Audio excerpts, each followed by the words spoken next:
नमस्कार. आज आपण गव्हाची कुरडई घरगुती आणि पारंपरिक पद्धतीने करणार आहोत.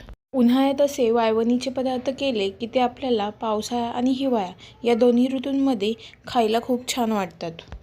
अशा प्रकारची कुरडई खायला खूपच चवदार लागते. चला तर मग करूया का सुरुवात? सर्वप्रथम आपल्याला गहू साफ करून आणि 3 ते 4 वेळा धुवून 3 ते 4 दिवसांसाठी भिजत घालायचे आहेत आणि त्यातील पाणी दररोज चेंज करायचं आहे, जेणेकरून गव्हाला वास लागणार नाही. दिवसानंतर गहू चांगला भिजलेला दिसला की लगेचच आपण त्यातलं पाणी काढून घ्यायचं आणि वाटण करून घ्यायचं आहे, जेणेकरून त्यातील पूर्णपणे चीक बाहेर निघेल. त्यानंतर बनलेला चीक आपण पुरणाच्या गाळणीतून गाळून घ्यायचा आहे. अशा प्रकारे चीक आणि गव्हाचा कोंडा हे दोन्हीही वेगळे होते. त्यानंतर आपण हा गव्हाचा कोंडा पिळून छानपैकी त्यातील चीक बाहेर काढून घेऊयात. अजूनही चीक पूर्णपणे गाळला गेला नाही, त्यासाठी एका ट्रान्सपरंट कपड्याचा वापर करून आपण पूर्ण चीक गाळून घ्यायचा आहे. अशा प्रकारे चीक गाळल्यास कुरडई अजिबात लालसर होत नाही. चीक जर चांगला गाळला गेल्यास कुरडई छान पांढरी शुभ्र तळून निघते.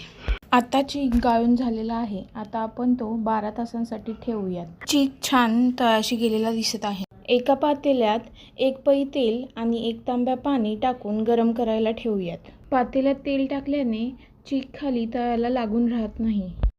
पातेल्यात सेटल झालेल्या चिकातील पाणी हळूवारपणे आपण काढून घेऊयात.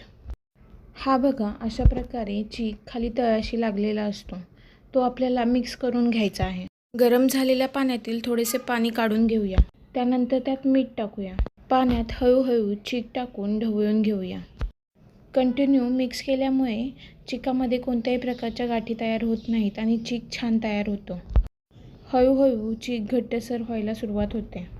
अशा प्रकारे चीक तयार झाला की तो आपण एका साच्यात भरून घेऊयात आणि त्यानंतर कुरडई टाकायला सुरुवात करूया. चीक तयार व्हायला कमीत कमी अर्धा ते पाऊण तास तरी लागतोच.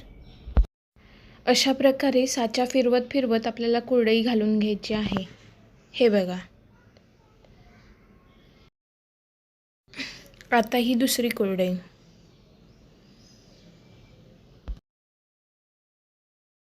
कुरडई घातल्यानंतर या कुरडया लगेचच तुम्ही हाताने अशा प्रकारे उचलूही शकता. तुमच्या घरी पण कुरडई बनवली जाते का? मला नक्की कमेंट करून सांगा. आणि तुम्हाला हा व्हिडिओ आवडला असेल तर व्हिडिओला लाईक, शेअर आणि सबस्क्राईब नक्की करा. थँक्यू.